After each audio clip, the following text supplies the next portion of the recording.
So here we are. We are live. You join us live at Orchid Lakes in Oxfordshire, and we are pike fishing. Me and the boy. He's behind me. We are going to see if we can catch some pike. Unfortunately, it's going to be a bit noisy. Someone's local person trying to cut a tree down with a chainsaw, and we're on the junction of two mainish roads. But that's fishing for you, and hopefully it won't be too bad. So we've got two rods out currently, both on dead baits, which I'm not quite sure what they are because the packet's not marked, but we bought some dead baits from the local tackle shop, and we've got one on the left hand rod is out to the left, towards this bay. I can just move that camera around, so just towards this bay, in between those two weeping willows, there's a dead bait just out there. And we've got another dead bait. It's out, you won't be able to see it too well, but it's on a pike float. The float's laying flat, so I'm happy that the bait's on the bottom in that peg too. Just trying to get this camera to stand up on its own. So yeah, this is what we're doing for the day. We've only caught a couple of little jack pike in the past, nothing too serious. Little jig baits and I think a spinner. So we had a couple of jacks at the end of last year, and I realised that Orchid Lakes wasn't too far from where we live, so we've come here today. Probably the last pike session of the season, I would say, before they'll start spawning. But we'll see how we go. The plan today is we'll stick with the two rods for the next couple of hours, and if there's no action, we will move the rod slightly so we can chuck a lure down this left hand side and pull that through, and if that doesn't work, then I'll turn on the GoPro on my chest and I'll do a little bit of roving around the venue. Most people are leaving the venue today. It's a carp fishery, lots of people have stayed for the weekend. It's also a day ticket venue, but I think I'm the only day ticket, we're the only day ticket people on the venue today. So come just after lunchtime, I should have the run of most of the pegs. Should I want to have a little mooch about, which I'll do. So this is it. Sit back, relax. It's a very chilled Sunday morning, and I think I'll get a cup of tea. I definitely bought stuff for a cup of tea.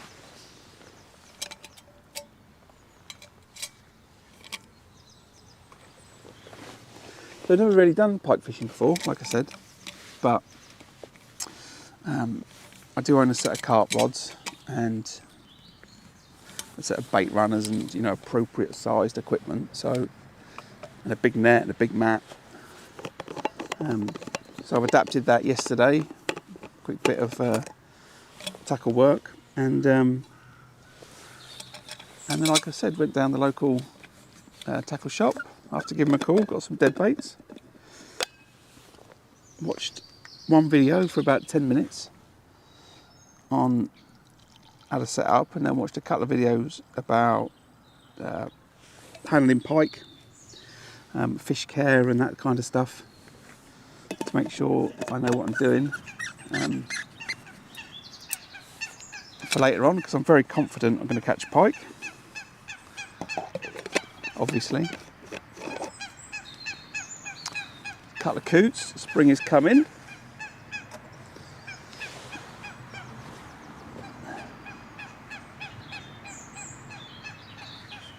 So yeah, like I said, watched a couple of videos. Now feel all clued up for pike fishing. I was just saying to my son earlier, this could be our new winter venue for fishing. If we catch today, I think it could be quite addictive, this pike fishing. It's going to be a noisy stream today. Geese down the left. Coots on my right. Woodpecker in a tree. Chainsaw and main road. So it's going to be quite noisy. Hopefully the connection holds out. I was just looking at my phone. I think there might be an option to connect to the hotspot via a USB, but I haven't got any spare USB ports on the notebook, but I might be able to use an adapter and then just have one video signal go through it. So that might work, but I'll mess about with that in the week.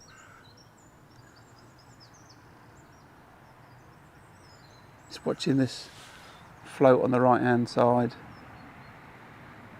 just lying on the top of the water, as you would imagine. The rig's fairly simple. I've got a wire trace to a little buffer bead, the sliding float it's just running freely on the line, and then it goes up to another buffer bead that's actually sitting on top of one of my pellet waggler float stops, which is not really big enough, but it's doing the job. It will do the job, to able to give an indication if a pike grabs that bait and then decides to swim off with it.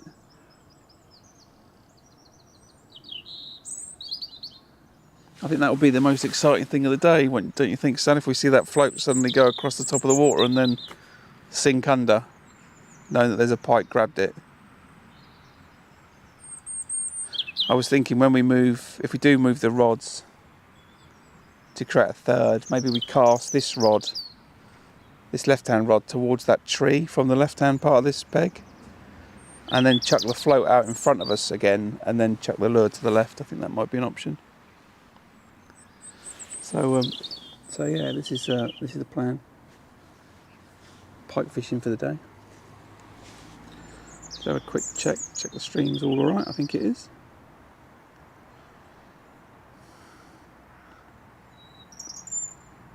Yeah, it's all good.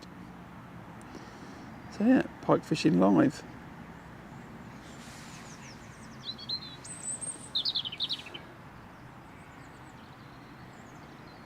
It's nice and relaxing, this. I might have to sit back, chill out, move that laptop a little bit.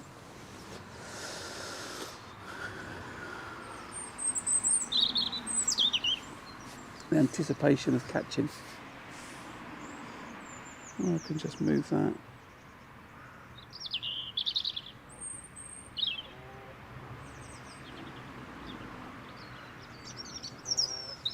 That's the only thing about the notebook, it's a little bit bright. I can see the chat. Right, there we go. Hopefully the audio's all good again today. Use this radio mic from Rode. I don't think they get any better than this stuff, so hopefully the audio's good. It's probably... You should be able to hear that bird. What's that? Is that a robin? Just up there in the tree. Is it a robin? So you should be able to hear the robin. And the car's going down the road too.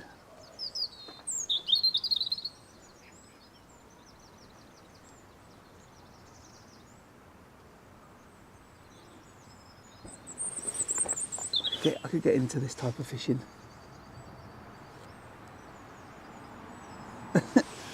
Your uncle wants you to wake up, he said. He's gonna wake up as soon as that pike float goes under. No, it's not a song thrush. That one you can hear is a robin. He's just above us in the tree. We can see him. So like I said, we've got this pike float on the right hand side. All the anticipation is on that float. It's lying sort of level with the water. It's free running between two stops. And when a pike grabs that dead bait and moves away with it, that float will run along and then tip up and go under. And I can't wait to see that happen. And on the left-hand rod, we've got it's on the bottom with a 2.5 ounce lead. I'll chuck this massive dead bait out.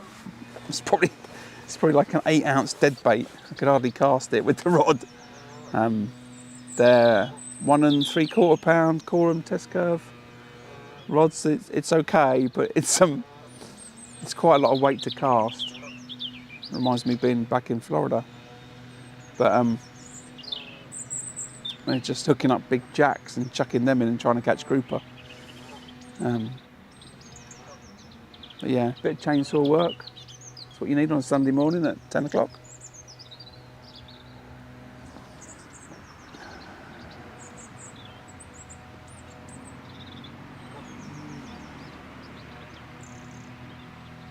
So yeah, we want that left-hand rod to go screaming off and that pike float to go under the water. They've been in now for half an hour. You put them out at 9 o'clock. Yeah. At 9 o'clock we put them under.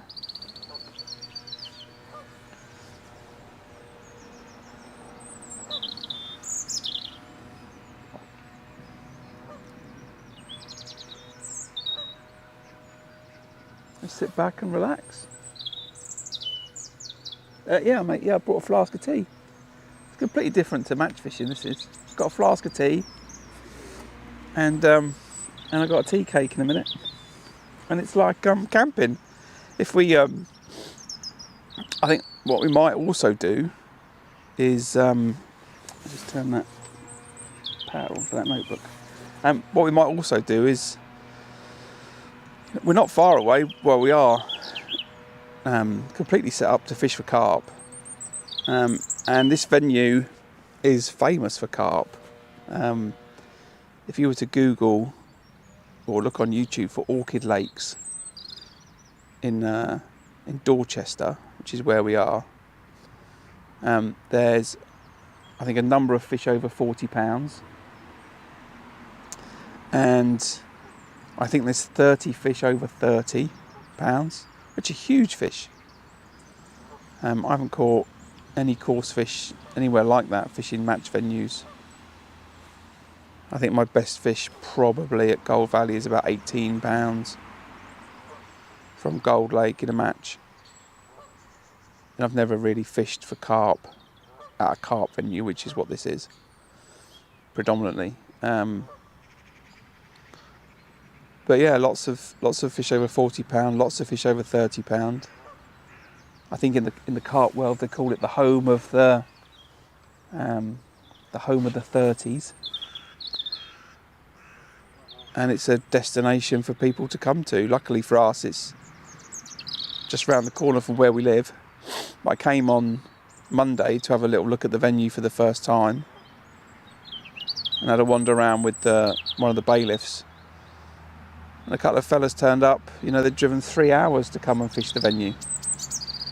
So it's got that kind of pulling power. And I think the other thing about that is it's a day ticket venue.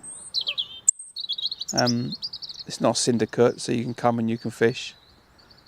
You can either book or you can just rock up on the day and, you know, take whatever swim's available. But I'm interested to fish it. Not for the carp, actually, from a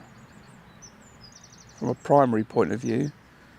I want to come down here and fish here on the pole and the method feeder, and, you know, see what bream and tench are in here. I'm hearing, you know, stories of double figure bream, double figure tench. This is the main lake we're fishing in. It's a little bay. If you look at a map of Orchid Lakes, and I'll put this in the edit video, I guess, we're in a swim called All Alone. We've basically got this entire bay to ourselves,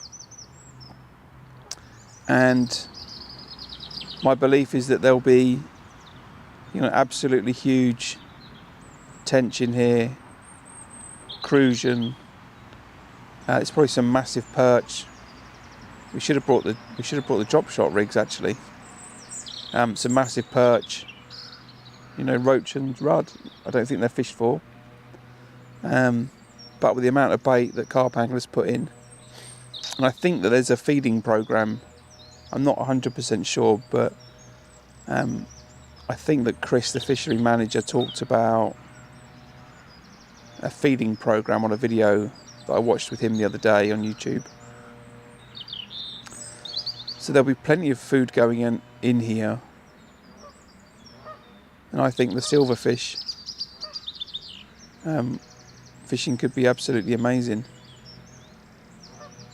There's a lot of water to go at, and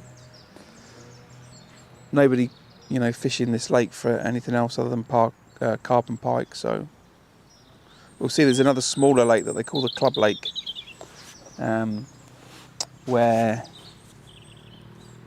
a lot of anglers fish for pleasure fishing, I guess I'd call it for a minute.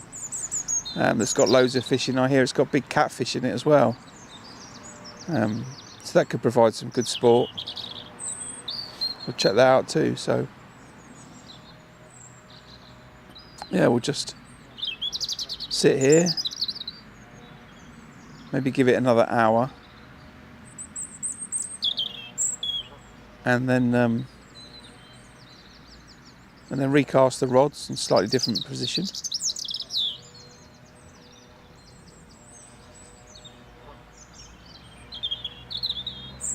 And see what fish we can catch. It's very chilled today.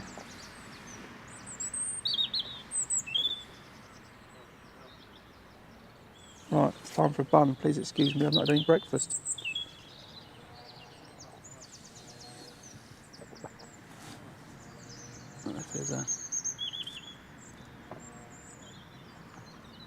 There we go, it's a nice action shot of the rods.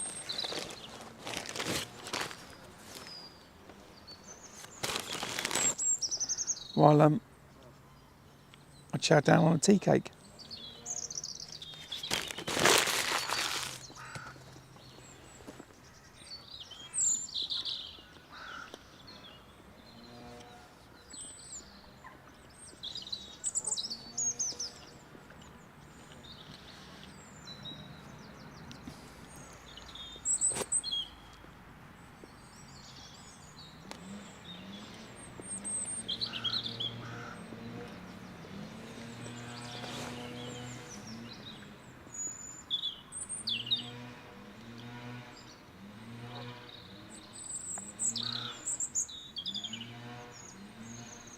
Nope, no, that one. I'll sit on there anyway.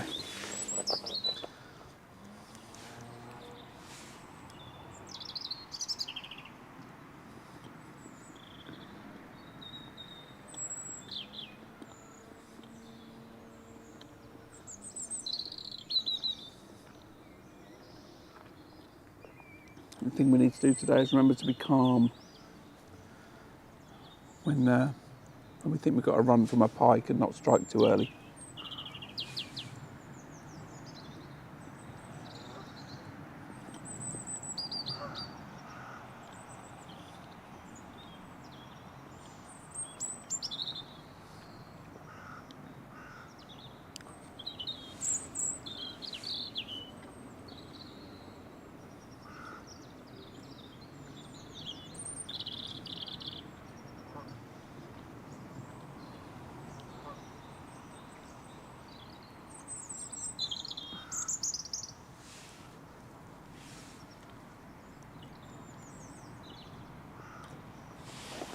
I just want to see that float go.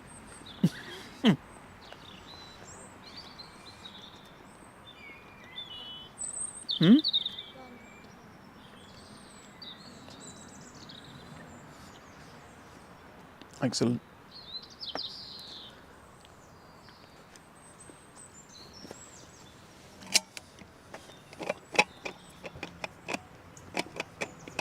You can pour some into there if you want.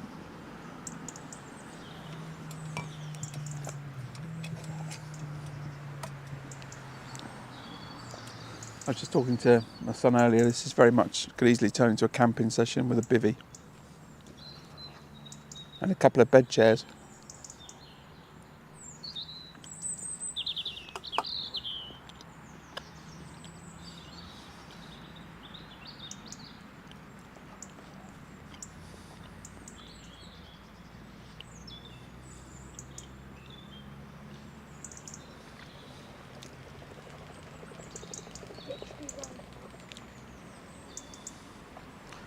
Seen a coot run across the lake. I'm not sure what he had in his mouth, but it was a small fish. Or a stick. Was it a smith fish? You think he's got a fish?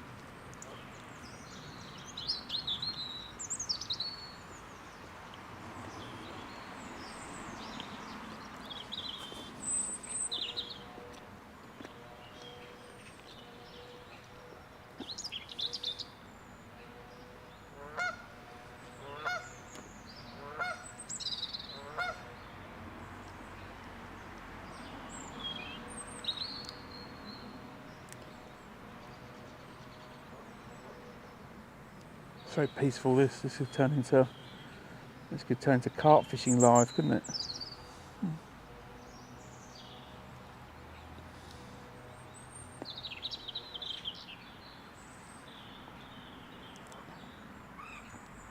So the only thing I need to remember is I've got an extra GoPro with me today. I need to remember to turn it on to get a run.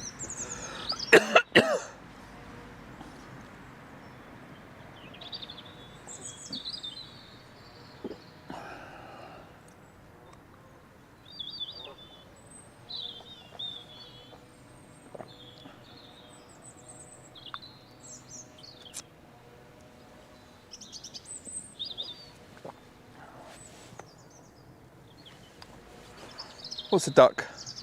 A coot? It was a coot that went running across the lake, not a mallard. What we got? We got a couple of geese to our left, Canadian geese. I've seen a couple of swans further up on the right. You don't get a view of the expanse of the venue from this peg here. It's a really big lake. I'm not too sure how many acres. But I can't remember how many swims. I think it's got maybe 30 swims. Maybe 30 swims on it.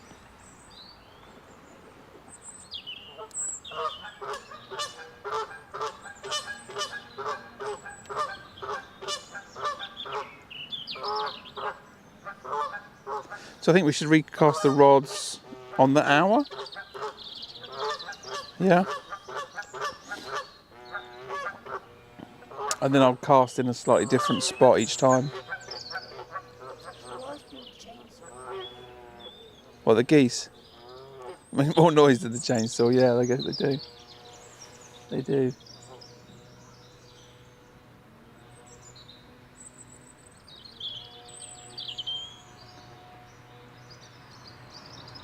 If there's a rat behind me, don't tell me about that.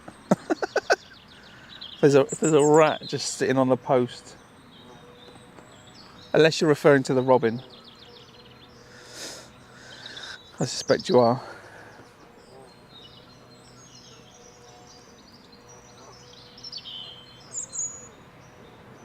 Yeah, I just want that float to go under.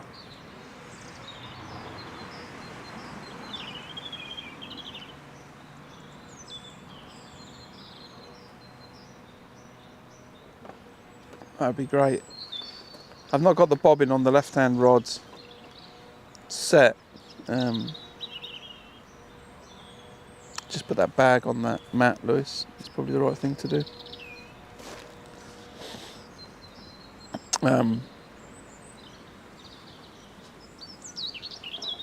Which is probably wrong. I probably should have done that, but I was thinking about minimising resistance. But I've got no indication if the fish swims towards me. But we'll fix that on the recast in 10 minutes.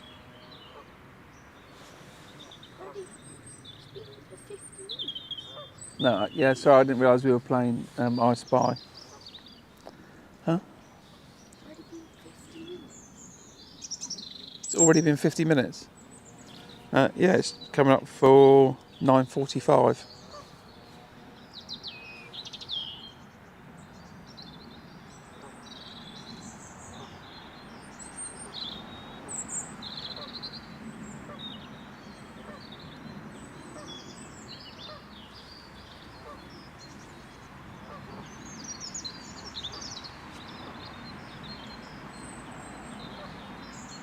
Yeah, I give up.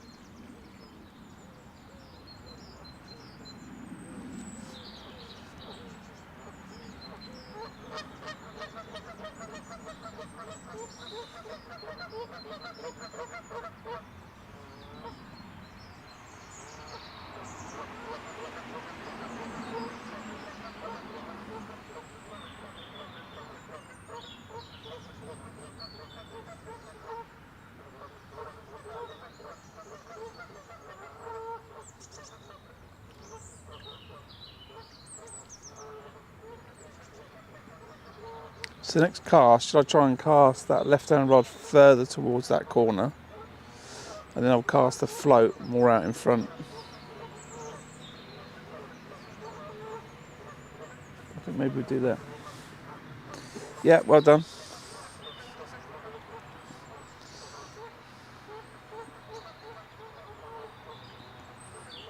The float moved then, but I think that was the wind.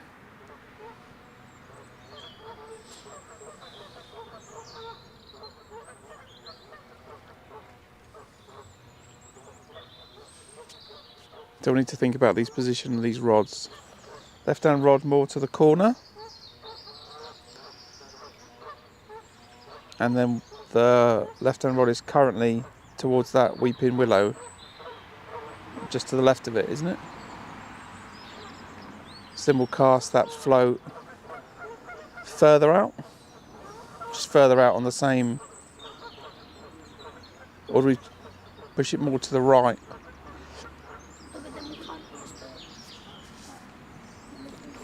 I'm not worried about those for the minute. I'm not worried about the lure rods, just for the moment.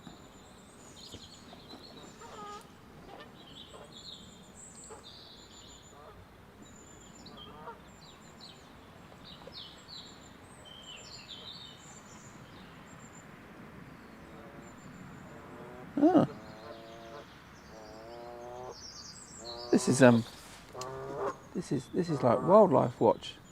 We've got to change the what's the name? Look, this is like spring watch. I'm competing with spring watch. See these two geese. Let's see if I can move that a bit. I don't know if you can see that. Yeah, these two geese. It's like spring watch. I'm sure everyone knows what I mean by that. Yeah, it's great. Yeah, I'll have the BBC. It's gin clear, this lake. You see it from there. Absolutely crystal clear. There's a reed bed that runs up here. This is the corner. And I think I need to cast in that corner with one of those dead baits. We'll give that a try next. There's a lot of stuff on the bottom, as I would expect in this type of venue. A lot of leaves from the trees, a lot of reeds. But yeah, we're in this bay. So I think a cast into that corner will be the next thing I want to do. And we'll put the float out a bit further to the right, out there. I think that would be good. Get that back down there for a minute.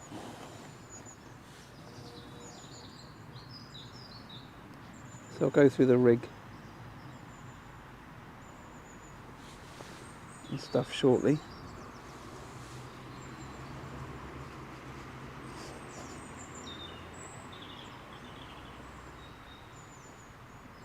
There we go.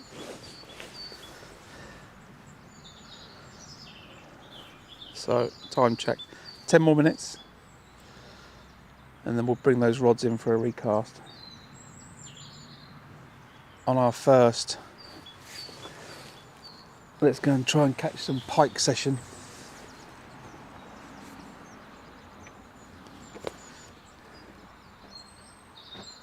So I think next hour is dead bait to the left. and float to the right. And we won't worry about the lure rods. But what we could do another hour, dead bait left, float further out, and then just bring those rods in and just both try with the lure rods. Should we do that? Red kites in the sky, they're nesting in the trees just to our left by the look of it. It's extremely low. It landed. Did it land? Oh, okay. Look, red kite live. Just up in the tree. I don't know if you can see that. Where is it? It is in this tree here. So that you can. Yeah, they're nesting just in those sort of pine trees over to the left. Yeah, I don't think Michaela Strachan's gonna, you know. I might get a call. My natural presenting ability, you know.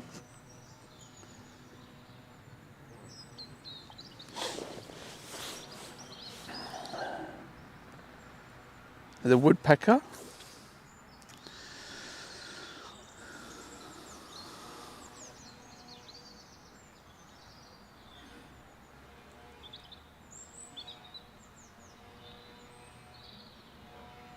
So we're going to bring the left-hand rod in a minute. Check the bait on there, recast that. I'm sure that the fish is thoroughly defrosted at this point. And we're going to cast it more to the left, into the corner of the lake. Yeah, she might appear. Just, you know, her head might just pop up over here. I cast more to the left. And then we're going to get this float and we're going to cast it, or I'm going to attempt to cast it further out. I believe the lake's 5 foot deep. So I'll set the rig to about 4 foot and see how far I can cast it out.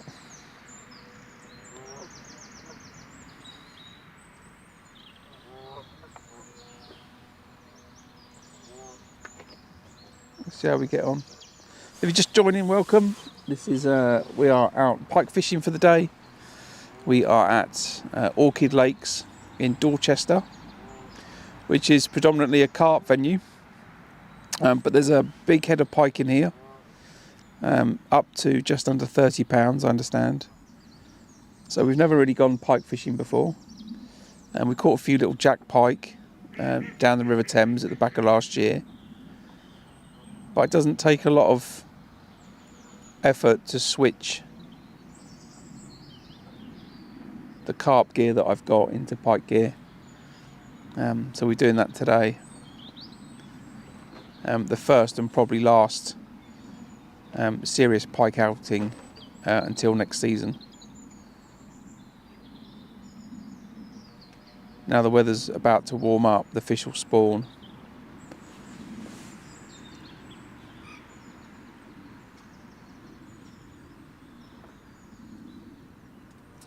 Yeah, we're not moving the rods for another 5 minutes. So yeah, the Orchid Lakes in Dorchester, it's a famous carp fishing venue. It's been mostly closed, I think, for the last 4 years through COVID. And then I think it reopened with a new fishery manager, Chris, at November last year. And I wasn't aware that we lived so close. So yeah, we thought we'd give this a go. Rods have been out for an hour. We're fishing dead baits today. Not sure quite what they are because they're not marked on the front of the bag. But it was what was available, so I'm not worried about that.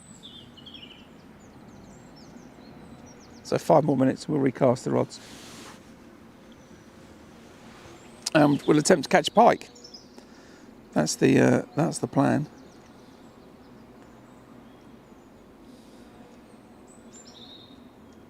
So I've got a straight lead on the left-hand rod, wire trace to a bead, and then a run ring attaching the lead so there's least resistance as possible. I'll take some shots of the rigs later. And on the right hand rig, it's a running sliding float between the trace and a float stop. The float's currently lying flat on the surface of the lake. If you can imagine the bait's lying on the bottom of the lake, the line runs up to the float, which is just sitting on the top. That's going to blow away. Put it in the bag. I think it's probably the best idea. Put it in the bag is probably the best idea. And then when the pike takes that bait and goes off with it, that line will go through that sliding float, then it'll hit the bead, and then the float will either just go straight under, or the float will run across the surface of the water. We'll see. I'm not sure the depth. I was just keen to just get straight out with a bait this morning.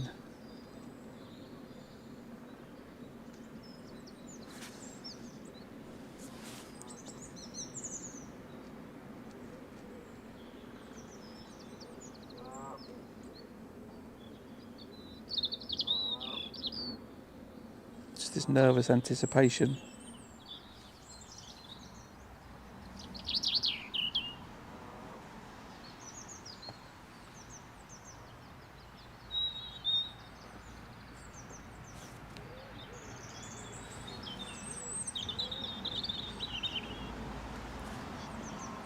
We're in a bay of the lake here. The main expanse of the lake is to our right. But I do like this for some pike. I had a chat with the bailiff this morning. There was a few pegs available on the venue. He recommended this spot here. He said he's seen a few pike in this area. Local knowledge is valuable when you're doing any type of fishing. So it was, welcomed advice. So, hopefully it will work out well. He's not accounting for our skill and ability though. But the rigs are relatively simple. And unlike a lot of other fishing that I do, I would put more emphasis on location of the baits. I think is probably key, where in the swim we're fishing.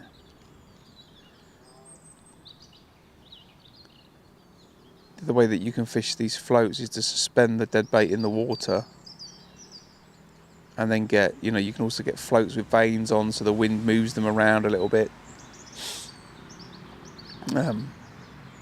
So we're fishing 2 static dead baits currently.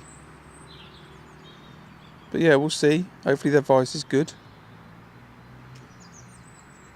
We'll give it another hour on the dead baits. And then we'll get the lure rods out.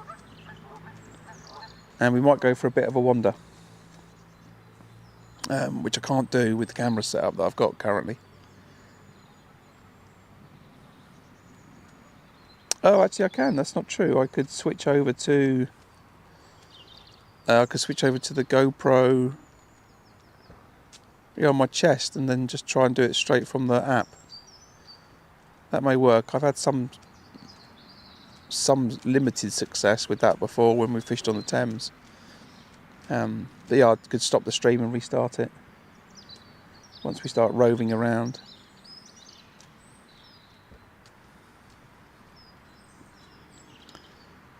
I've only got a single battery with me for the GoPro, so we'll have about an hour's worth of footage if we do that.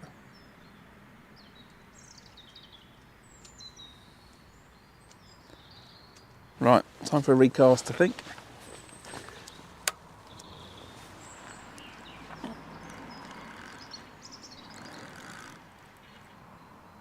There's a weed bed just in front of me that I've just wound that dead bait straight into.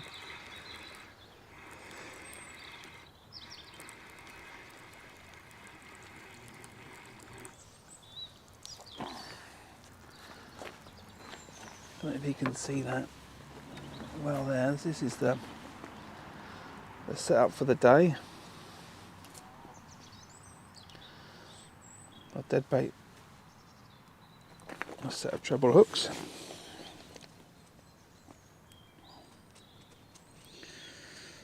That front one's firmly in.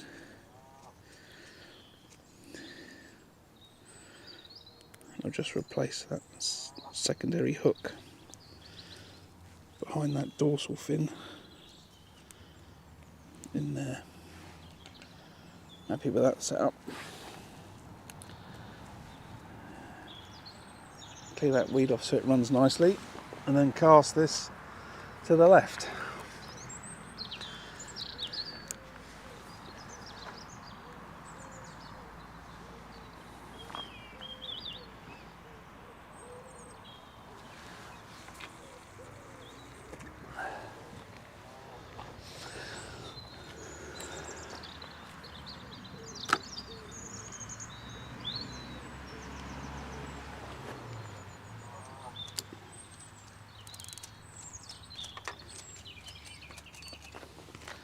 That's all good. We're going to put the bobbin on this time.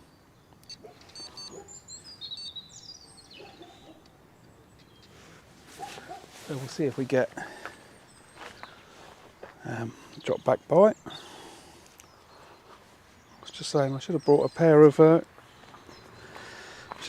gloves with me today. I'm going to end up with quite smelly fingers, I think. Let's just redo this one on the right as well.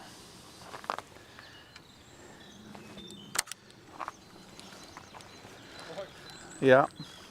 All is quiet so far. All is quiet so far.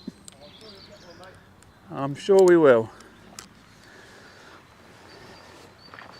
So I'm just going to launch this in front. Oh. And as I feared, that's the end of that bait.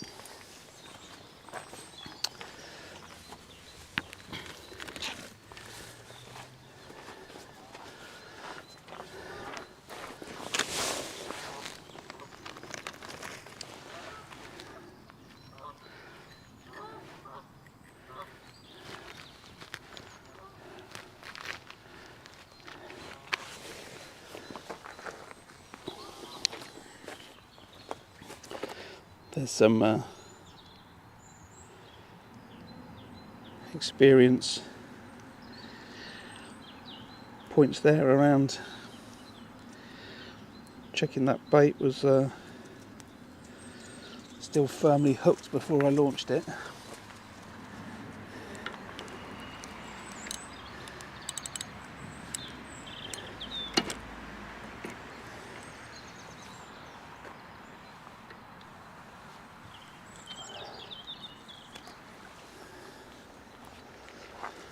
That's a lot better.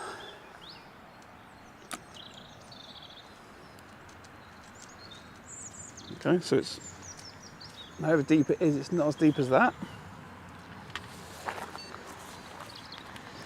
I will just put this bobbin on, not that I'm not going to spot it. In fact, I'm not going to put that bobbin on.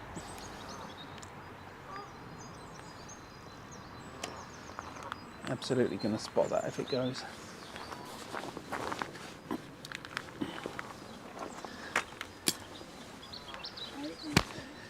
So, but not for the moment.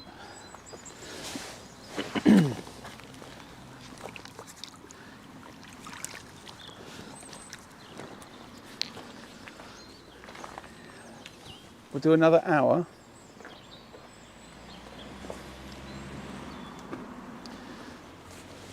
We'll do another hour with two rods out, one to the left and one to the right. And then what we'll do is we'll bring one of the rods in and then we'll get two of the lure rods out and look to use those instead. There we go, we're all set up again. Float's now in front of us. and the dead bait is cast more into this bay on the left hand side. The dead bait's down there, and now the float is in front. You can't see it, unfortunately. Where I'm tricking these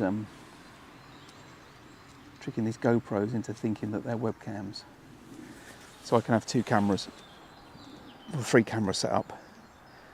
I don't have any zoom functionality on them.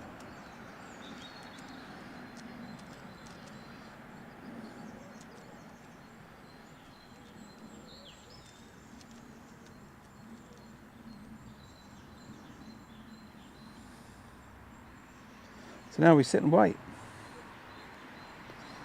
Now we sit and wait.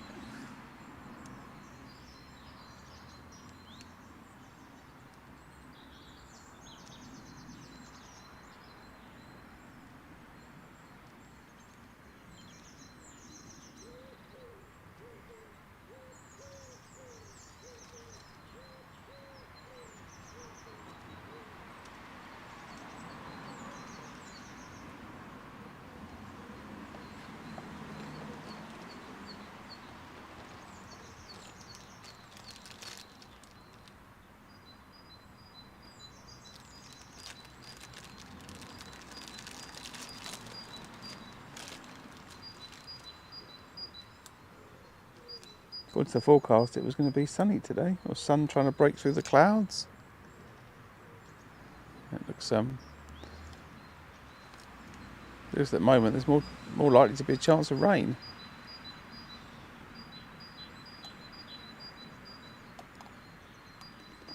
Not sure where that sun's gone.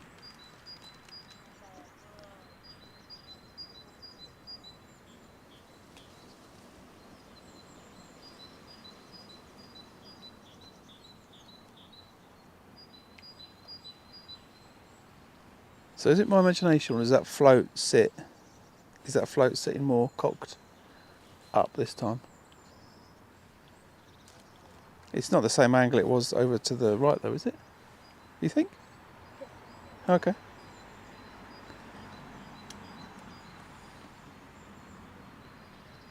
I will accept that.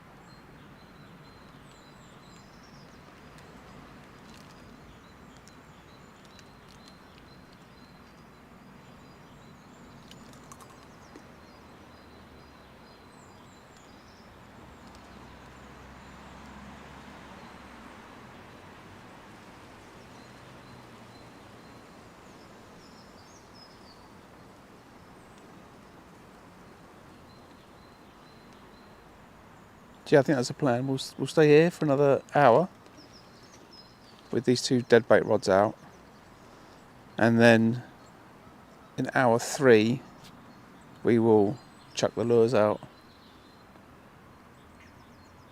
and try this swim and that swim over there.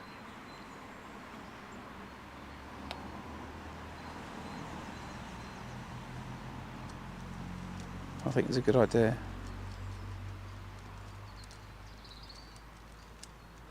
But yeah, suddenly looks all miserable and overcast all of a sudden. In terms of the weather.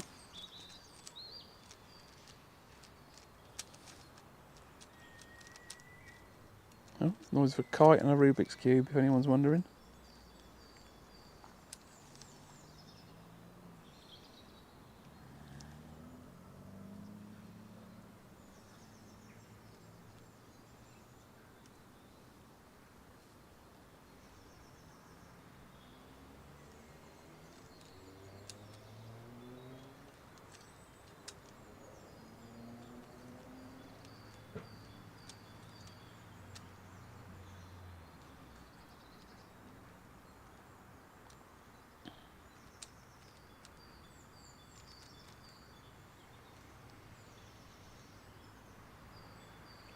My eyes are glued on that pike float in the shadow of that weeping willow tree. Has that stood up? Yeah, that's what I thought. Now, if that stood up more, what that means is, well, 2 things. One, the bait is not on the bottom at all, and that float is suspending the bait off the bottom, but I think the float would be standing up even further because it's a big dead bait and not a big float. Or two, the bait is just on the bottom and that float is against the bead. But that would require that there was a lot of amazingly random luck that I set the depth of the rig to the depth of where I've just cast it, not knowing the depth of the venue. So I don't think it's that.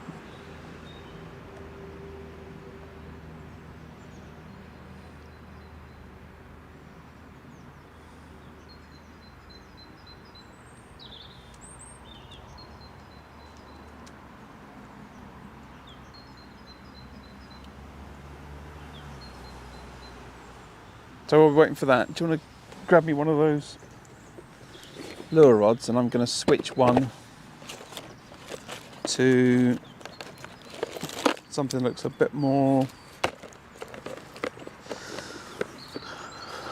substantial in terms of lures. I think we're going to go for something that looks like this.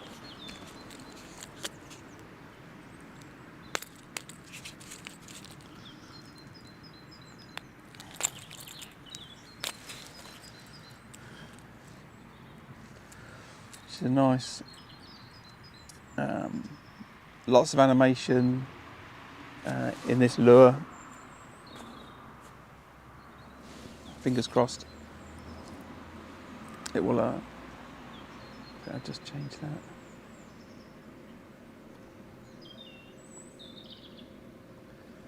There we go.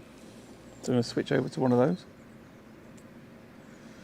on one of the lure rods and see what that can bring us. Get prepared for that.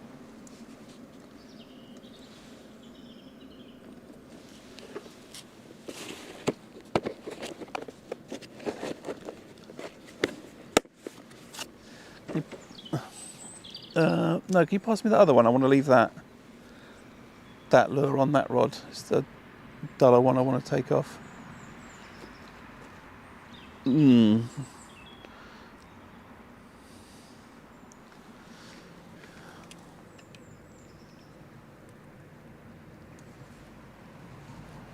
I've just got these small lures on these currently. And I'll switch those over so we've got something more substantial on one.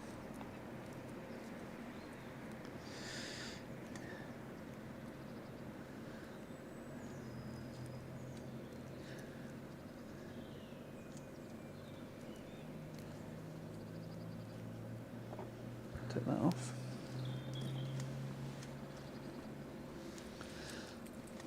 This feels like a huge lure to be putting on this rod. However, I've seen plenty of pike attacking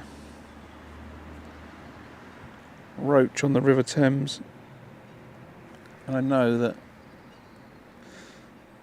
a 1 pound jack pike is absolutely going to try and tear into this just as much as anything else. So yeah, looking good.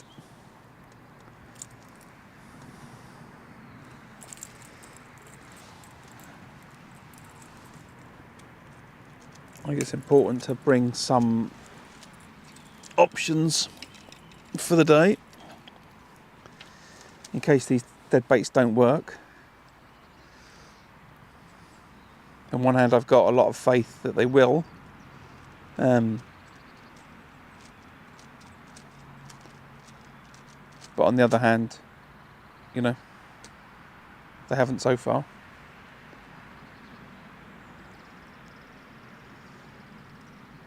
So we'll give this an hour. I don't want to shortchange this effort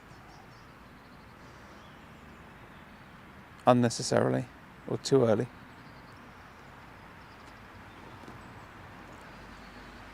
So that will be the plan. We will stay on this for the hour, then bring both of these rods in and work the lures in this swim. And then if that's we get nothing from that, then we will go on a little walk. I'm told that's okay today. They're not expecting many day ticket anglers in. So I'm okay to have a little rove around, which is nice.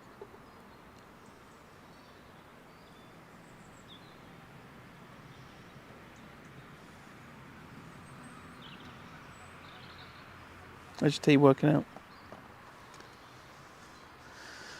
You've always got your coat, remember? You're a bit cold.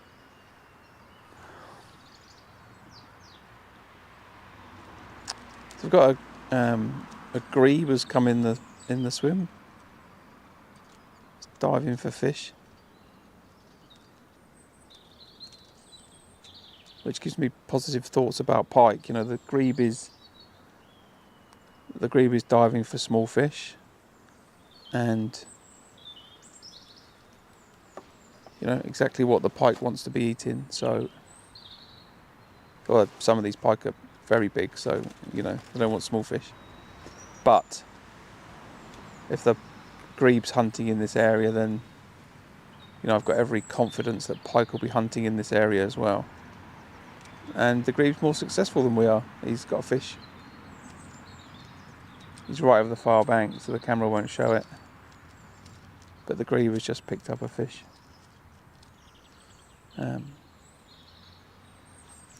Over on that far bank.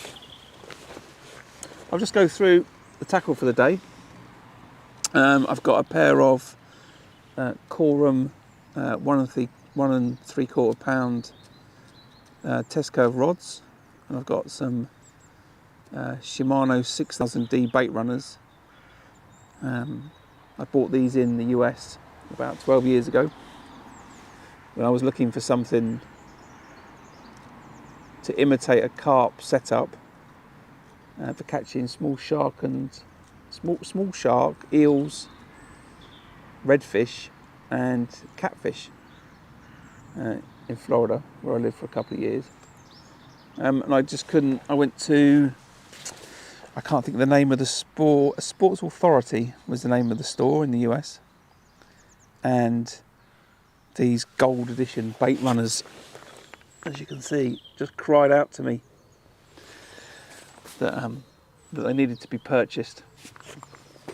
So I bought those, and I think they're perfect for this. Big capacity in terms of line, big reel, heavy duty. I've got absolute faith in bait runners, and have done forever, I think. I don't, you know, as long as I've been fishing, I've been very confident in bait runners from Shimano. Just going to move that camera, adjust that a little bit.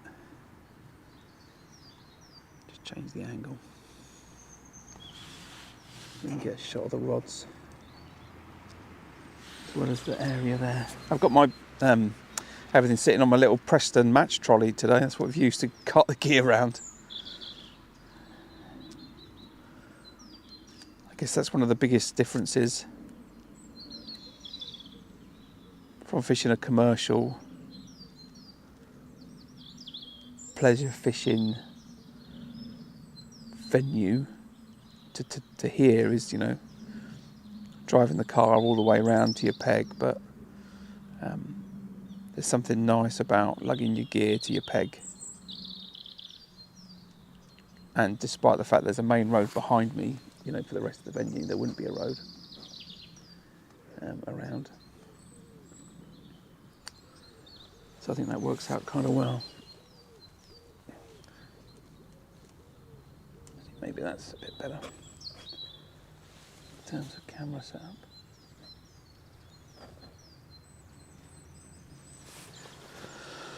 So yeah, we're 20 minutes in to the new cast, no action yet.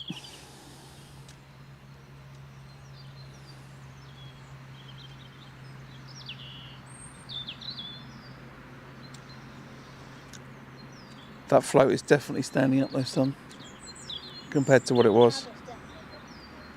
Right?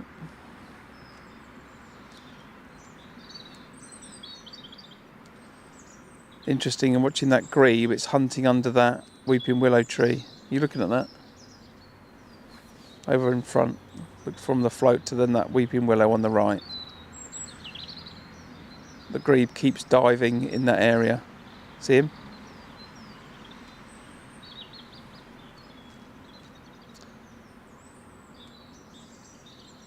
I'm just sitting here currently willing these rods to go off.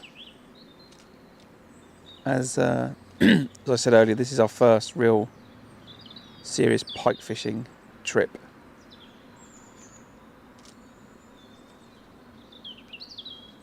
You know, trying to catch ourselves a pike.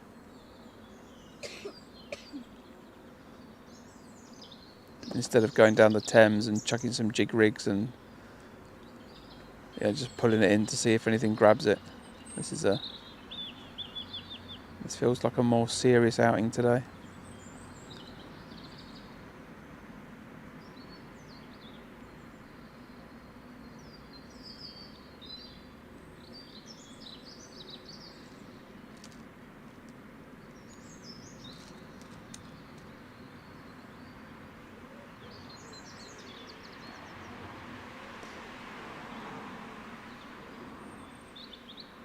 I changed the background, if anyone's wondering. I changed the background of the scene so it wasn't so dark. It's my fishing stream branding picture, I guess you could call it. And I think it works quite well. There's no mountains where I am, but you can see a little bit of the stream at the bottom.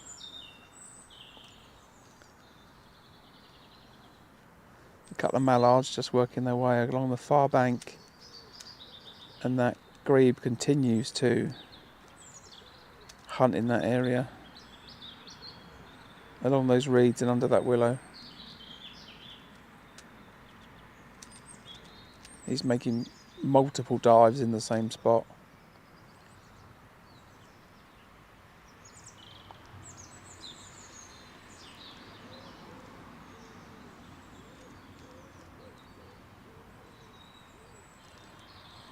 It's making me wonder if that's a potential feature we should be looking out for. I've not I've not done a lot of research into this style of fishing. My natural instinct is to go and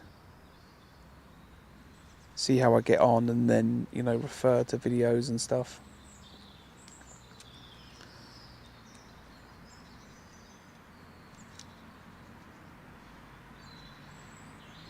It could well be that we're fishing too far out and those fish are actually lying more in the margins.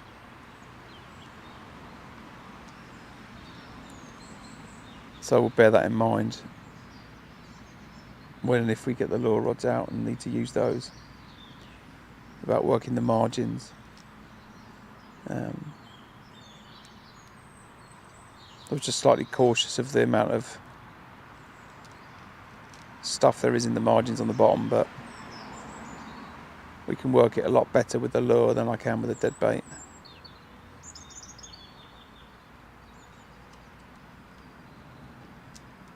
But yeah, that grebe, I think he's had 6 or 7 dives now in that same spot, underneath that weeping willow tree.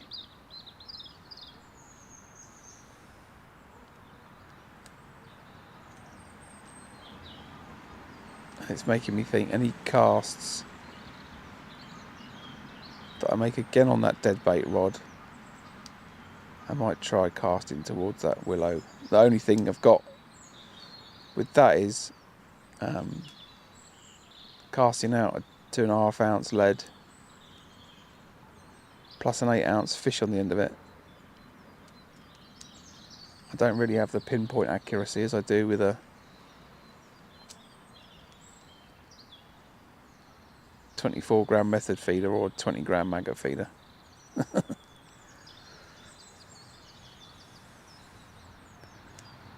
I don't really want to cast it in the tree live on stream.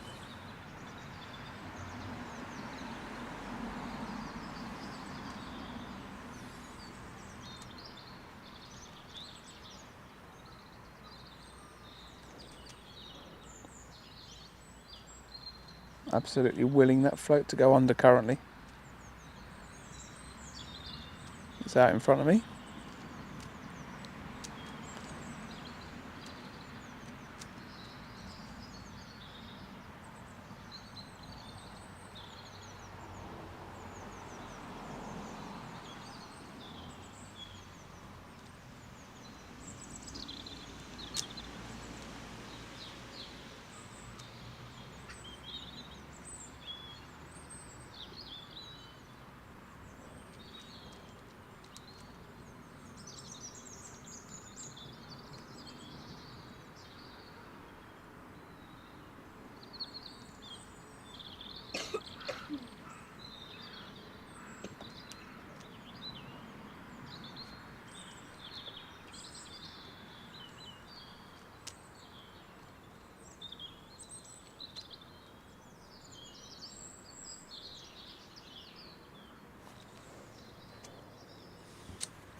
I'm just saying, if it's I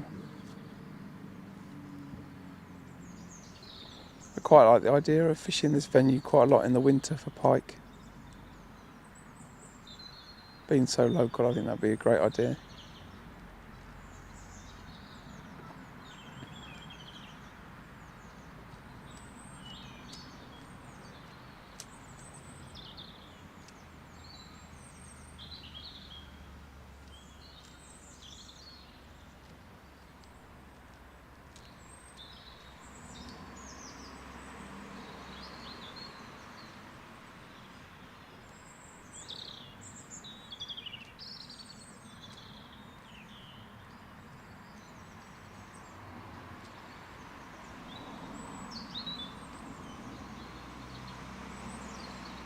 It's not often that I bring a set of scales with me, but I do have a set of scales today. To weigh any fish that we catch, we can weigh them in the net, no problem.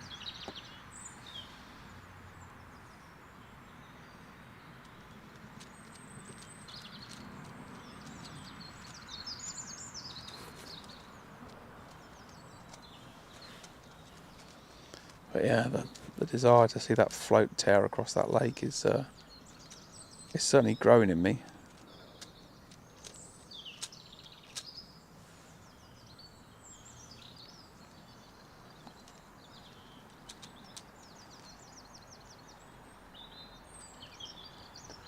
Even if it's not going currently.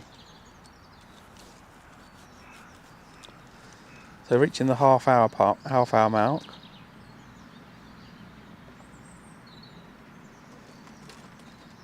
It feels like the temperature's dropped a degree or two, maybe one. Still no signs of any pike. They're interesting, the grebes moved further along the reed bed. Still staying close to the margins. Just dive for fish. You watching that? That grebe, he's underneath that tree. There's 6 or 7 dives there. And he's moved up along this reed bed. These are what irises. These will look really beautiful, I think, in a couple of months. But yeah, he's moved up to midway on that far bank.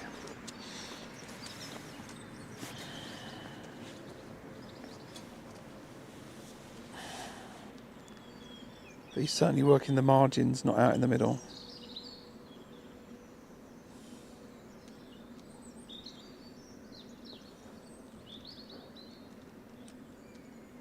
Wonder if he's trying to tell us something.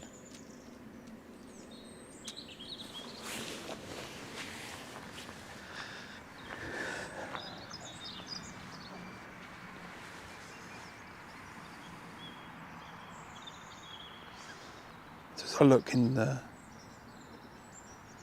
just in the margins here, it's really clear.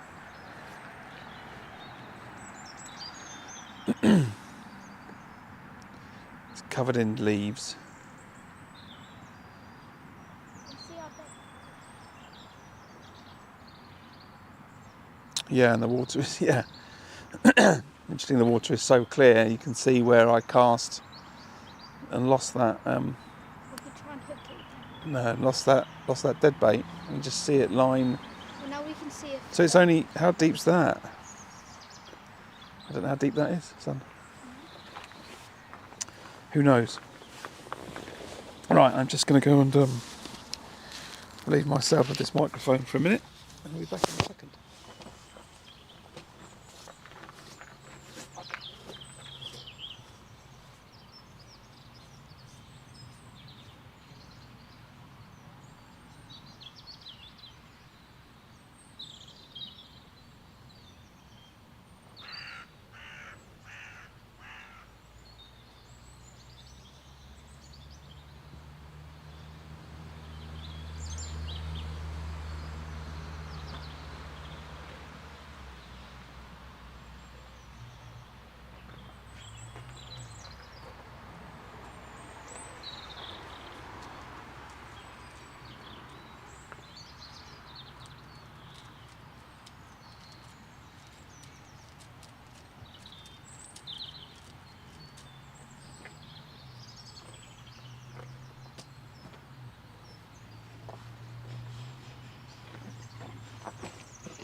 It's only one.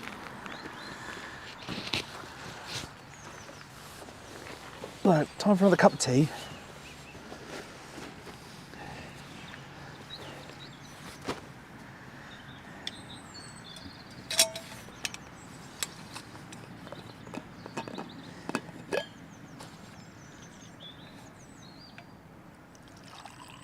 Come on, Pike. Where are you going to be hiding?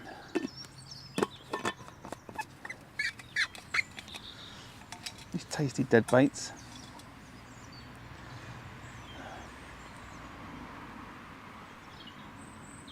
I don't know how long it is since I took a flask of tea with me fishing. A long time. I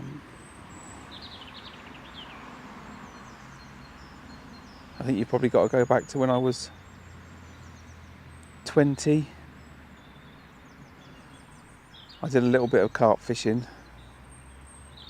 Spent a few nights carp fishing on a local venue called Shorefields Lake in Aldershot, that was on the Farnborough District Angling Society ticket.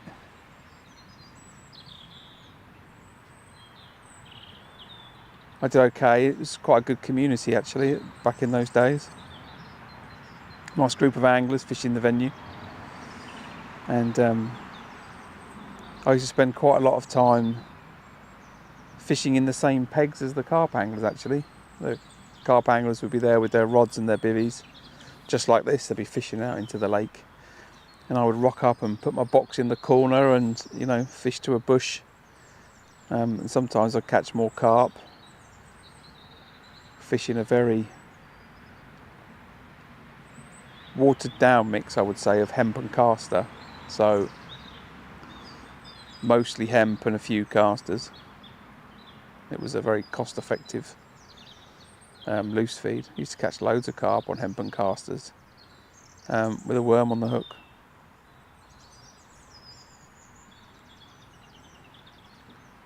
I remember cooking up big saucepans full of hemp in the house, much to my mum's dislike, if you're watching, Mum. So that was good, and I think I was drawn to the being out and about, the chats with other anglers, cups of tea, the relaxed nature of that style of fishing. And as I sit here now, you know, chatting to you with the rods out, all of those memories come, you know, shooting back of how chilled out this type of fishing is and relaxing it is. Watching the birds, watching the ducks and the geese.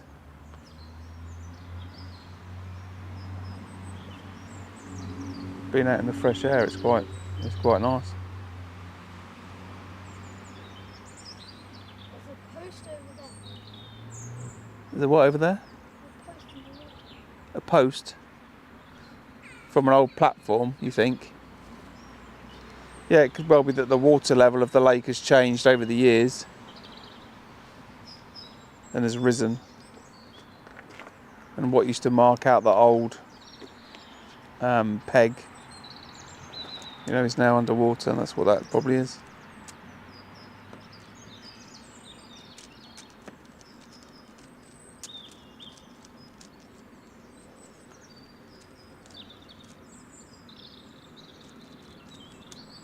So quick time check, we are just coming up to 22 the hour, and Why is time going so quick? 40 minutes. yeah, 40 minutes have gone since the recasts.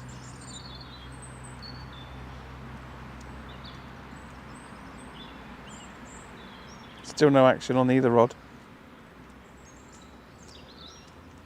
I've got the left hand rod fishing a dead bait on a lead just on to the left towards the corner of the lake, and I've got the floating rig. That's terrible. I've got a dead bait in front of me with a sliding float, just out in the middle of the swim.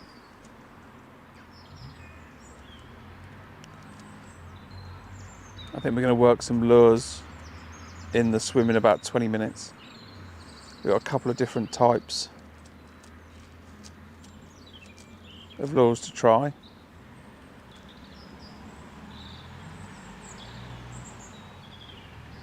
Just got to be mindful of these branches overhead when casting those out. But yeah, we'll give these dead baits another 20 minutes, and then we'll bring both of these rods in and then use 2 lure rods and work the swim.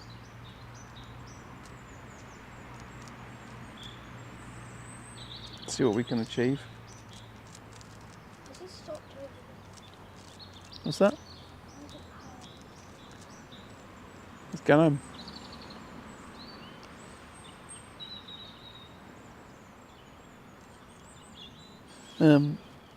I intend to use that one. Do you want to use a big one like that as well? I'll try. Let's start with that one. That'll cast a lot better.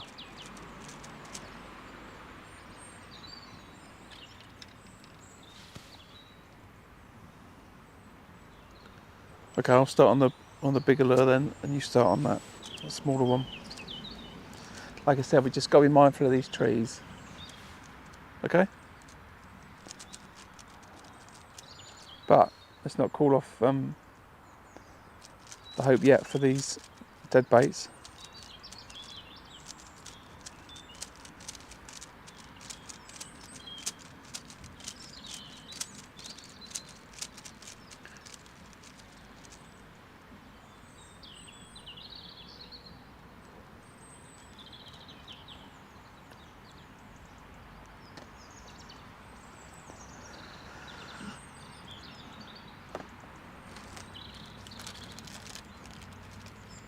Anticipation levels of this float going under now are quite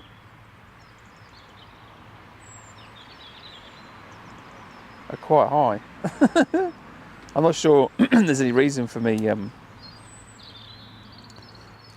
to be so excited about that float tearing off. I think it's just because I want to see it go more than anything else. It's only the biggest float I've ever used, and I think it'd be great to see that tearing across the lake, or suddenly be like, oh, it's gone.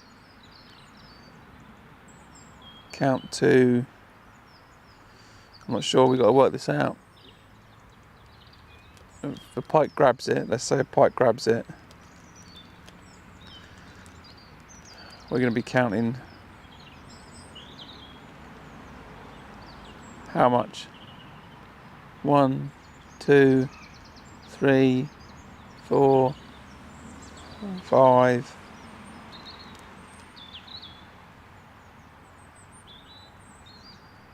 Count to 5, count to 10.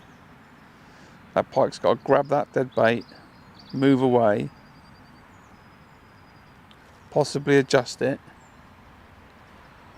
count to 10, and then wind down to it and then strike into it. Okay? Unless it goes tearing off. Okay? So yeah, I think the count of 10 will be what we try to go for.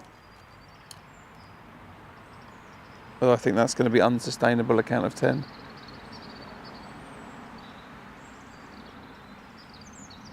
We'll see.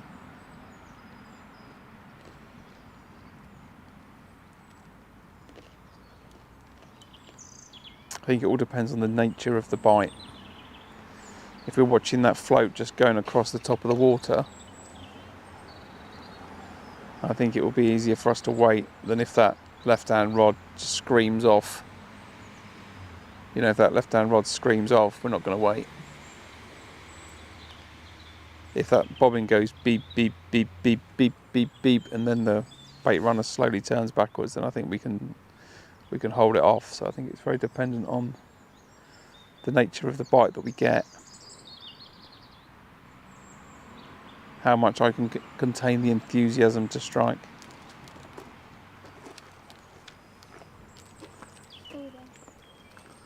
Yeah.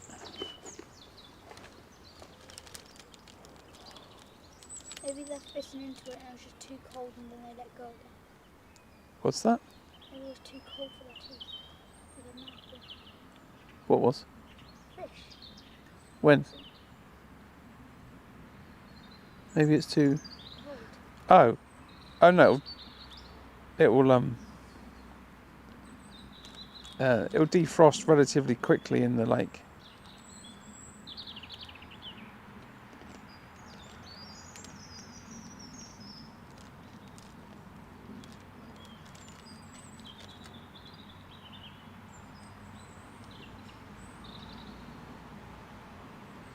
I think that'll be a challenge. So I'll just put that lure back on this foam, so it's nice and safe.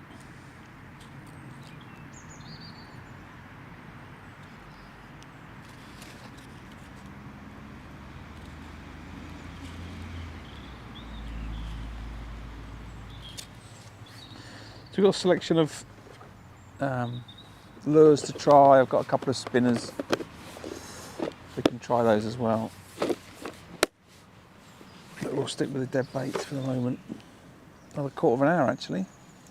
Doesn't seem long.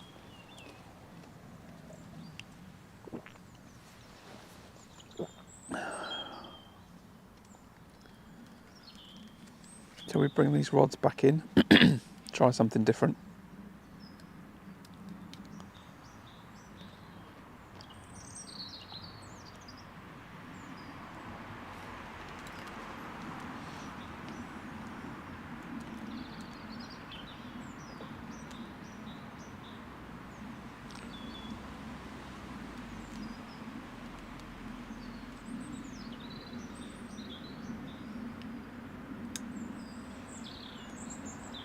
This is Pike Fishing Live. We are at Orchid Lakes in Dorchester, which is quite a famous carp fishing venue. But we are here today to try our best at catching some pike in the last sort of weekend or a couple of weekends probably before they declare the pike fishing season closed.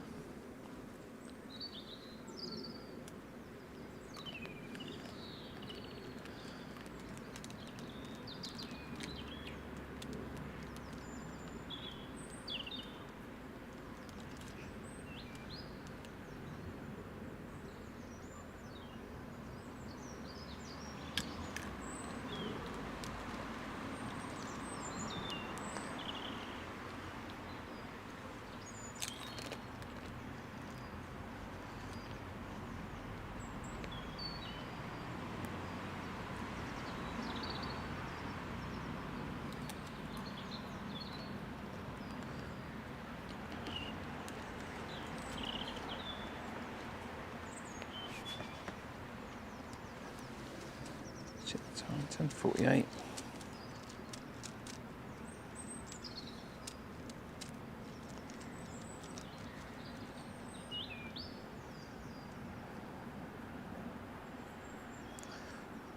Just trying to adjust the date on my watch, which is clearly wrong.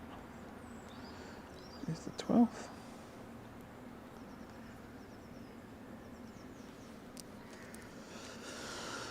Come on, pike. Let's be having you.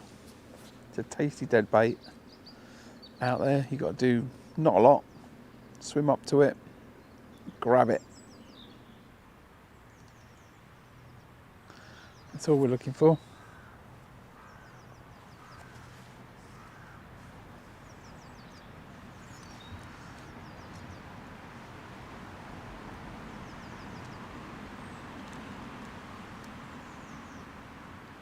I thought this would be quite a relaxed stream this morning. I was hoping for, I thought it might be, but I hoped it wouldn't be.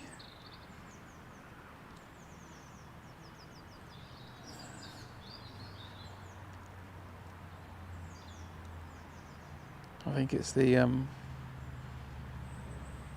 match angler in me that wants a faster response, but if I go by last Saturday, I fished for 4 hours with no bites. So I'm currently on target for that same situation again. I don't know how many pike would constitute a good day out. I think for the moment we'll start with one. One pike would be good. One pike double figures would be great. Having never caught a double figure pike before. I never really thought, actually until a few months ago, that I really fancied doing it anyway. But a double figure pike would be nice. Anything over that would be a bonus, I think, in terms of catching more than one pike. One each would be fantastic.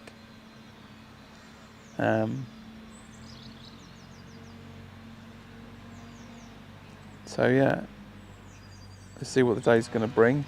Still plenty of hours left. I've got to be off the venue by 6. And we arrived just after 8 and we cast out at 9, so it's like let's say it's an hour to pack up and be gone.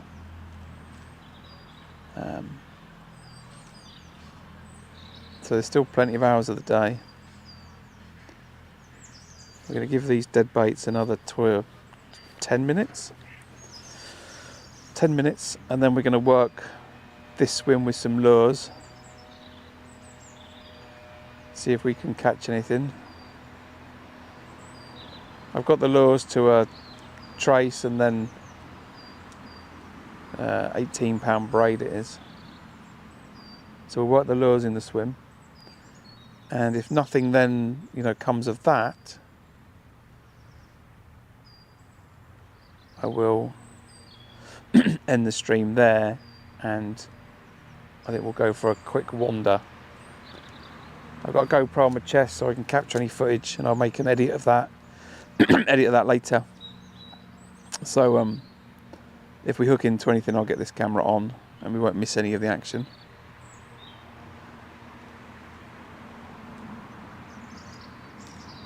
The only thing I forgot to bring with me today was a portable power supply, so I could feed this GoPro for longer, but I need a different flap on the side of the camera to do that, but we'll make that work for next time. for this style of fishing.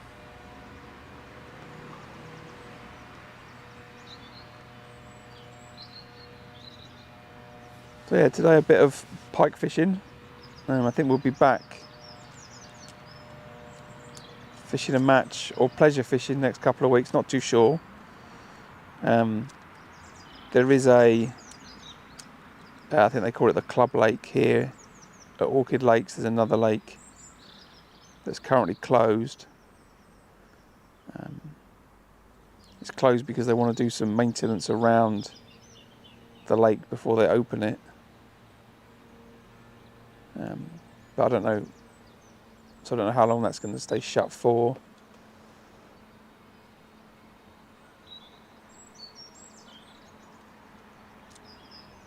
But I'll be looking to fish that lake too when that opens.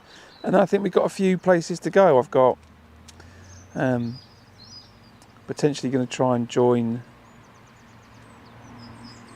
I can't think of the angling society in April that's got fishing rights to Dorchester Lake.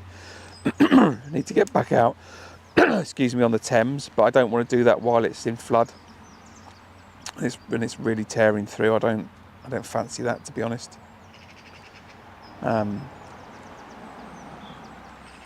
Although maybe we could take 2 deadbait rods actually if we got another one of these floats. Maybe that'd be quite interesting. Although the river's going to be shut in a week, silly me, so forget that idea. So we'll be back on the Thames later in the year. We fish more at Gold Valley. I'm going to want to do a couple of days at Willow Park, which is a lake I used to fish every day as a kid. So we'll be doing some fishing down at Willow Park. Royal Berkshire Fisheries, I want to get back to there this year. I think we'll go carp fishing in Lake 1 and then we'll do some F1 fishing in Lakes 2 and 3. Might fish a match there as well. Up to Tunnel Barn Farm in June for the Pole Fishing Masters. If I've got a signal, then I'll do the same live stream of that event. That'll be fantastic. That'll be plenty of fish on the pole, F1s and carp. That should be really good. I'm looking forward to that event again this year. Then more perch and pike fishing in the Thames later on in the year. So we've got a pretty packed agenda in terms of fishing for this year. Oh, and then we've got a couple of days, 4 days at Centre Parks in Elvedon Forest. And I've booked a lodge that backs onto the main lake. So we'll do a little bit of fishing from Centre Parks. We'll take a float rod with us and take the streaming gear and we'll get that going there as well, I think. So yeah, lots of venues on the agenda for the rest of the year. Hopefully, a little bit more action than we're having now. And then, I guess it would be wrong to be, living so close to this venue and not come here and try and catch a 30-pound carp. Which would be phenomenal.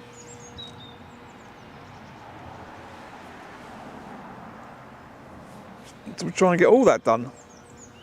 That sounds like a very busy fishing diary. Willow Park, Gold Valley, River Thames, Orchid Lakes, Dorchester Lake, Royal Berkshire Fishery, Tunnel Barn Farm,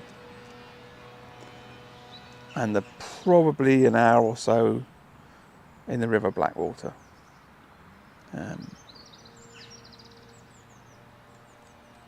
We'll have a little roaming session down the River Blackwater, I think, which we'll just do with a single camera stream. I think we'll get into a little bit more of that as well, so we can get a little bit more mobile. Get a lot of tree that guy's cutting down with his chainsaw today, if that's what it is. So how are we doing time check wise? A couple of minutes, and then we'll be on to casting out some lures and working them through the swim. Avoiding that tree above us.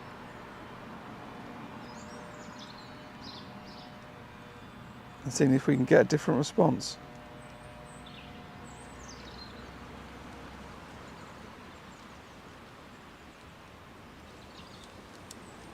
As I said, the weather's not really panning out as it was expected to today. It was meant to be cloudy with the sun trying to break through, and it feels more like it's cloudy trying to fight off the rain.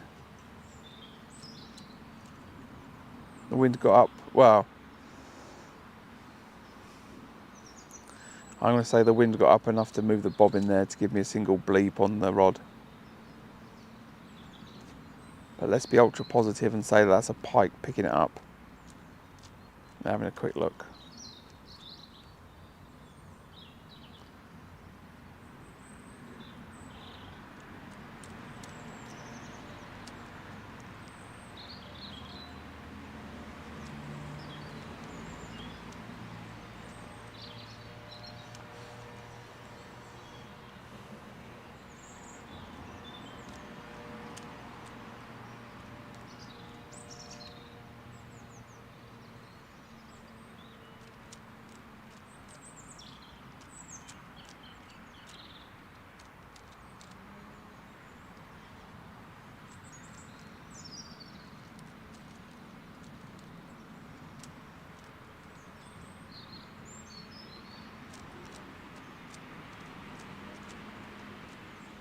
I don't know if that's my imagination, but is that pike float?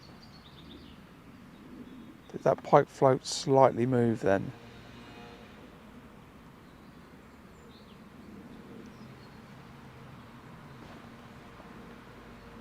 Now I don't know if that's the wind. You could put the bobbin. We don't need to put the bobbin on when we can see the float.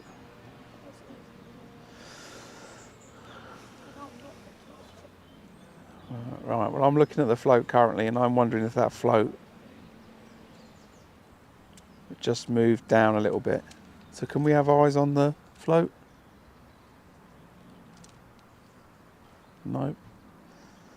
Tippy's doing his Rubik's Cube. So I am watching that float, son of mine, and either I am desperately willing it to move or it's moved a little bit.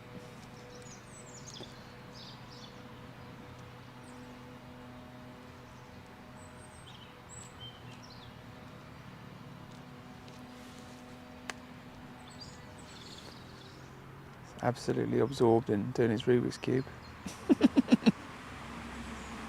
But I'm absolutely absorbed at thinking there's a £30 pike sniffing around my dead bait. So we're not going to bring it in just yet. We're over the time.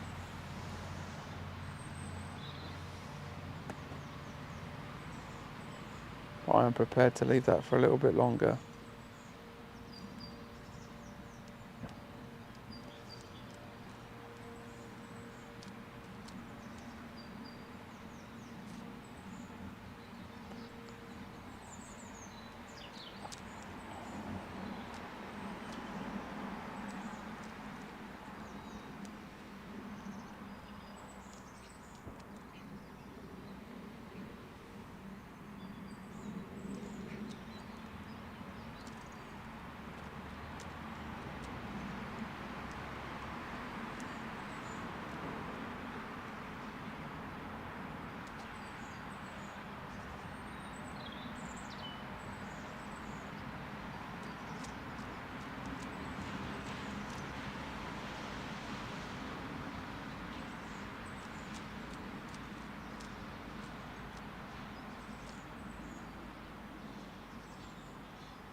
I am willing that float to go under right now.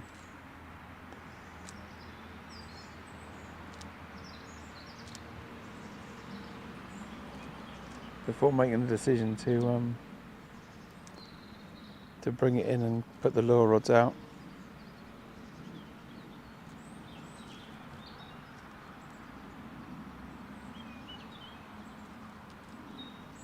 Certainly okay for another few minutes.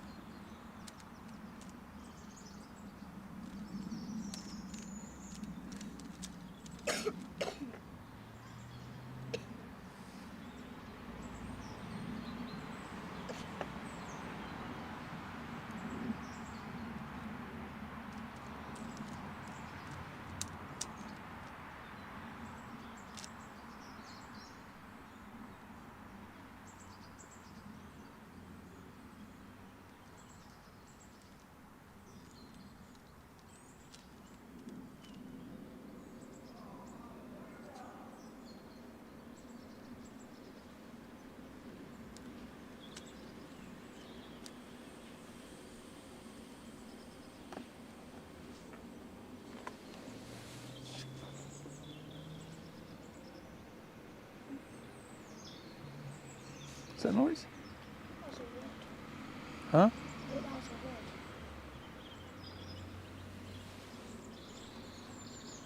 Not sure what that noise is at all. So I think these rods are out of time, and we're going to bring them in.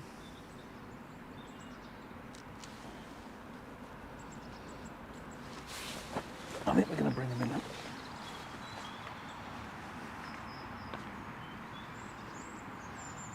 Yeah. Let's bring them in.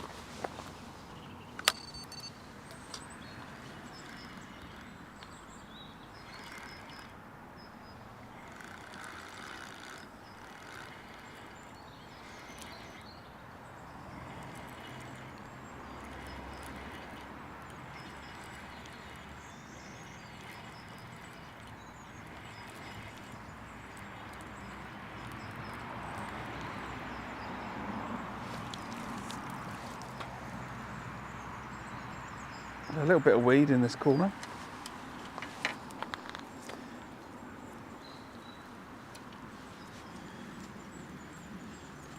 See the dead bait there.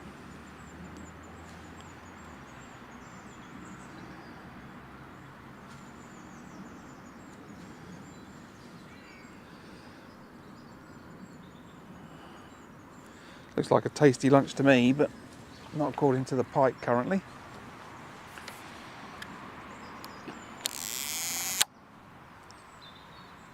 So we will just put that somewhere safe.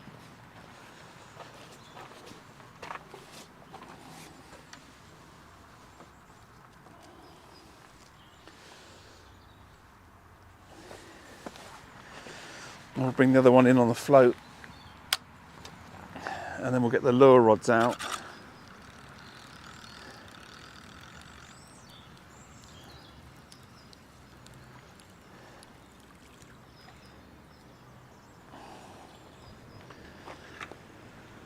Let's see how we go.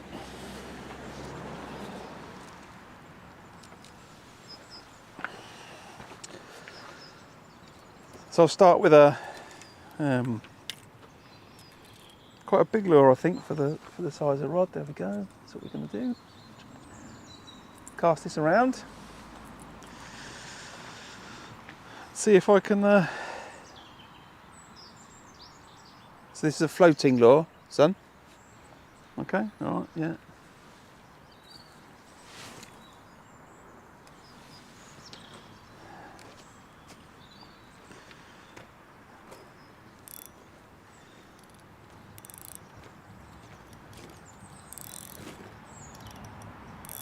Just check that just check the drag. Pull the braid from the reel. Does that need tightening up, that handle? Yeah. So hold it on the side, on the right hand side with your other hand. Hold the nut, and then tighten the handle.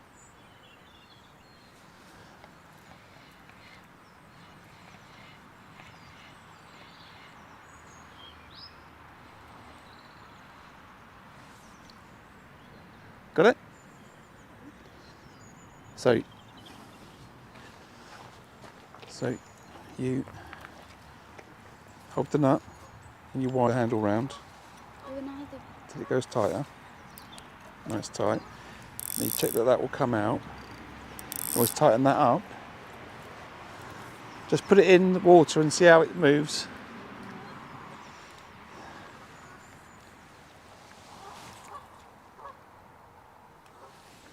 I'll just work some separate lines on this with this lure.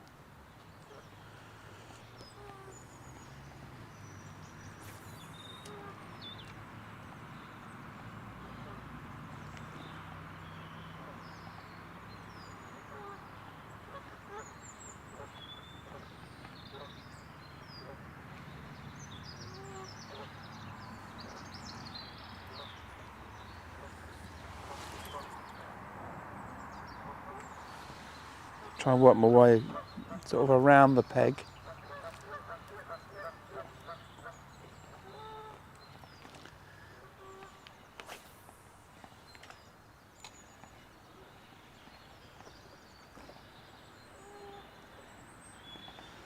See if any pike are interested in having a go at it.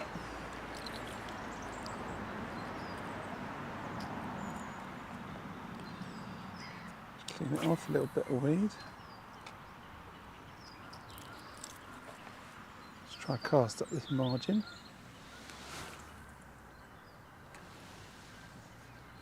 Into this bay.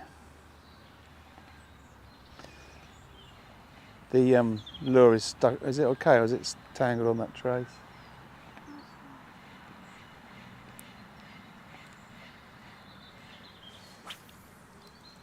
Picking up a bit of weed there.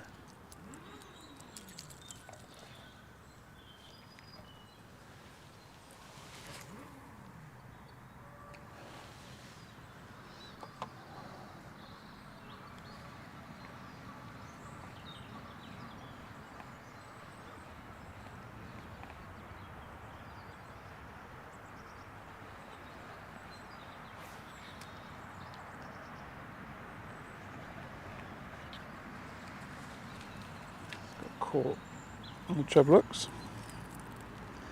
We just have a few more casts.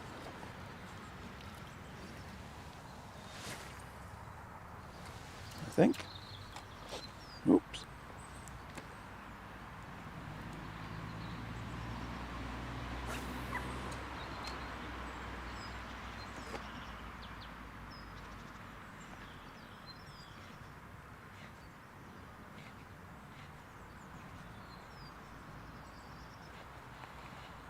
I get caught on that trace again.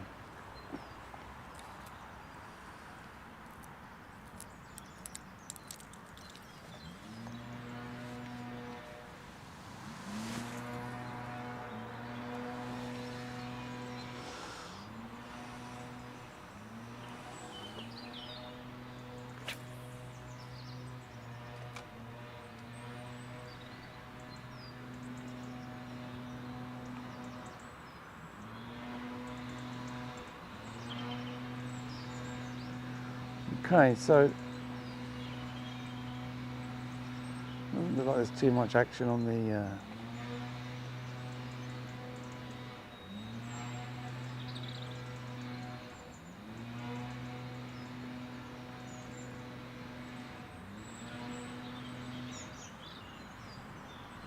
these lures here. I just want to do one more cast, I think.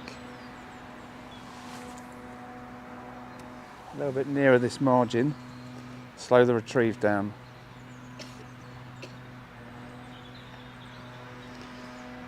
And then that'll time to